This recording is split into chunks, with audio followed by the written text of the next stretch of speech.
Hello everyone, आज का topic है आईबीडी इन्फ्लेमेटरी बाउल डिजीज़। और ये बेसिकली हमारे गट की एक ऑटो इम्यून डिजीज़ है जिसमें हमारा गट या हमारा इम्यून सिस्टम हमारे गट के सेल्स को डैमेज करता है। इसके अम्ब्रेला के अंदर हमारे पास दो डिजीज़ आती हैं जिसमें अल्सरेटिव कोलाइटिस है और क्रोन्स डिजीज़ है। आज हम इन दोनों का डिफरेंस देखेंगे, इससे इसको अंडरस्टैंड करना और याद करना काफ़ी इजी हो जाता है। अल्सरेटिव कोलाइटिस में एक कॉन्टीन्यूअस इन्फ्लेमेटरी पैच बनता है जो मोस्ट प्रोबेबली स्टार्ट होता है रेक्टम से और उससे ही पीछे जो है इलियम तक आ सकता है। इसमें जो है वो जो हमारे इंटेस्टाइन की म्यूकोज़ा और सब म्यूकोज़ा जो लेयर्स हैं ये उनको इन्वॉल्व करता है और ये it can cause colorectal carcinoma. ये कोलोरेक्टल कार्सिनोमा अगर लॉन्ग टर्म में जाके कॉज कर सकता है। इसमें जो है वो फ्रीक्वेंट डेफिकेशन होती है 10+ हो सकती हैं पर डे। और जो है ब्लडी डायरिया, ये इसका एक हॉलमार्क है कि ब्लडी डायरिया विद म्यूकस ये जो है ब्लडी डायरिया के साथ प्रेजेंट करता है। उसके अलावा टिनेसनेस है, फीलिंग आती रहेगी कि डेफिकेशन की अर्जेंसी रहेगी, पेनफुल डेफिकेशन है और लेफ़्ट लोअर क्वाड्रेंट के ऊपर पेन फील होगी। इसके अलावा टैकिकार्डिया, ऑर्थोस्टैटिक हाइपोटेंशन है और वेट लॉस है। ब्लड लॉस हो रहा है तो उसकी वजह से फिर ऑर्थोस्टैटिक हाइपोटेंशन भी आ सकती है। इसके अलावा एक्स्ट्रा इंटेस्टाइनल मैनिफेस्टेशंस होती हैं। जब भी कोई ऑटो इम्यून डिजीज़ होती है तो चांस होता है कि वो अपने साथ और भी ऑटो इम्यून डिजीज़ कॉज करवा। तो इसमें हमारे पास सबसे पहले तो जो एक मेन है अल्सरेटिव कोलाइटिस में वो है प्राइमरी स्क्लेरोसिंग कोलिंजाइटिस। और जिसमें आपको पता है स्कारिंग हो जाती है आपकी बाइल डक्ट की। उसके अलावा पायोडर्मा गैंग्रीनोजम है, एरिथेमा नोडोजम है, ये स्किन की डिजीज़ेज़ हैं। स्किन पे अल्सर्स बन सकते हैं, स्किन पे बम्प्स वगैरह, इरिटेशंस वगैरह हो सकती हैं। यूवियाइटिस है, यूविया की इन्फ्लेमेशन है। उसके बाद एप्थस स्टोमाटाइटिस है जिसमें आपके जो है ओरल कैविटी के अंदर जो है वो अल्सर्स वगैरह बनना शुरू होते हैं। आर्थराइटिस है, स्पॉन्डिलाइटिस है, बैक की स्पाइन की आर्थराइटिस है। अदर कॉम्प्लिकेशंस भी हो सकती हैं जिसमें मेगा कॉलन है और कुछ परफोरेशंस वगैरह हो सकती हैं। डायग्नोस्टिक्स में जो है हम इसकी सीबीसी करवाएंगे, ईएसआर, सीआरपी, ये आपको पता है सारे इन्फ्लेमेशन को चेक करने के लिए होते हैं। इसके अलावा स्टूल स्टडीज़ हैं, एक्सरे है, एंडोस्कोपी है, फीकल कैलप्रोटेक्टिन है। ये बेसिकली ये प्रोटीन है जो जब हमारे न्यूट्रोफिल्स जो हैं वो माइग्रेट करते हैं म्यूकोसा से तो उसमें तब ये एलिवेटेड हो जाता है। एंडोस्कोपी है और peri anti neutrophil cytoplasmic antibody है। ये इसके लेवल्स भी हाई होते हैं जब अल्सरेटिव कोलाइटिस होता है। जो इसका डायग्नोस्टिक साइन है वो हमारे पास लेड पाइप साइन कहते हैं उसको।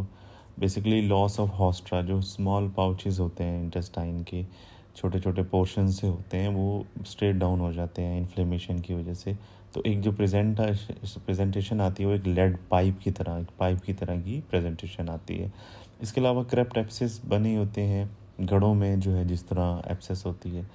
अब आते हैं इसके ट्रीटमेंट पे। तो ट्रीटमेंट हमारे पास हम प्रोसेस को स्लो डाउन करते हैं क्योंकि कोई डेफिनेट ट्रीटमेंट तो नहीं है एक्सेप्ट सर्जरी। तो मेडिकेशन से हम बस इस प्रोसेस को, इस इन्फ्लेमेशन प्रोसेस को स्लो डाउन कर सकते हैं। तो सबसे पहले हमारे पास 5 अमाइनो सैलिसाइक्लिक एसिड है, मेसालामाइन है और एज़ाथियोपेरिन है जो कि एक इम्यूनोसप्रेसेंट हम इसको कह सकते हैं। एंटीबायोटिक्स होते हैं कोई इन्फेक्शंस वगैरह के लिए, स्टीरॉइड्स भी हैं। उसके अलावा बायोलॉजिक्स हैं। बायोलॉजिक्स बेसिकली इस तरह के केमिकल्स होते हैं जो किसी इम्यून सिस्टम के किसी स्पेसिफिक पार्ट के ऊपर जो है एक्ट करके उसको रोकते हैं। इसके अलावा जो कुरेटिव सर्जरी में हमारे पास प्रोक्टोकोलेक्टमी है, उसमें बेसिकली हम जो है वो रेक्टम और कॉलन के पार्ट को रिमूव करते हैं। अब आते हैं क्रोन्स डिजीज़ के ऊपर। सो बेसिकली क्रोन्स डिजीज़ में discontinuous patchy inflammation gut with skip lesions. So इसका जो हॉल मार्क है वो है स्किप लीजन्स। हमने पहले जिसमें बताया था कि अल्सरेटिव कोलाइटिस में एक लॉन्ग पाइप होता है, इसमें स्मॉल जो है रीजन्स होते हैं छोटे छोटे, और उसको हम फिर स्किप लीजन्स के नाम से वो आता है। अच्छा, एक ट्रांसम्यूरल इन्फ्लेमेशंस होती है, तो इसका मतलब है कि सारी लेयर्स को ये इन्वॉल्व कर रही है, जिसकी वजह से जो है ना वो फिस्चूला वगैरह बनने के चांसेस बहुत ज़्यादा होते हैं। ये पूरे जीआई के ट्रैक को जो है वो इन्वॉल्व कर सकता है, बट टिपिकली जो है वो इलियम सिपत तक होता है, और उसके अलावा जो है ना अगर कॉलन तक जा रहा है तो रेक्टम की स्पेयरिंग होती है, मतलब रेक्टम इन्वॉल्व नहीं होता, और ये एक नॉन हॉजकिन लिम्फोमा कॉज कर सकता है। इसमें नॉन ब्लडी वाटरी डायरिया होगा विद इंक्रीज्ड फ्रीक्वेंसी, और कैन बी ब्लडी कुछ केसेस में, जो सीवियर केसेस में ब्लडी हो सकता है। राइट लोअर क्वाड्रेंट पे जो है पेन फील होगी, उसके अलावा लो ग्रेड फीवर और पाल्पेबल मैस, और पुअर और माल नरिश्ड होगा patient. Extra intestinal manifestation similarly जैसे उसमें आई थी, इसमें भी होंगे। इसमें डिफरेंट जो है हमारे पास वो नेफ्रोलिथियासिस और कोलीलिथियासिस आएंगे। उसके अलावा बाकी जितनी भी हमने पहले डिस्कस की हैं वो ऑलमोस्ट उतनी सेम आएंगी। और अदर कॉम्प्लिकेशंस, जो इसकी एक मेन कॉम्प्लिकेशंस कुछ एक्स्ट्रा हो सकती हैं, वो फिस्चूला बन सकता है और एब्सेस वगैरह ये हो सकती हैं। ये भी एक हॉलमार्क है क्रोन्स डिजीज़ का। डायग्नोस्टिक्स में हम similarly CBC, ESR, endoscopy, biopsy, stool studies, calprotectin, वही सब कुछ करवाएंगे। इसमें डिफरेंट क्या आएगा कि हम जो है ये चेक मेल न्यूट्रिशंस को बेहतर करने के लिए जो है वो चेक करवाएंगे folate level, iron level, B12 level, और एंटीबॉडी इन्वॉल्वमेंट में इसकी एंटी सैक्रोमेयर सेरेविसी एंटीबॉडी जो है वो उसकी इन्वॉल्वमेंट होती है।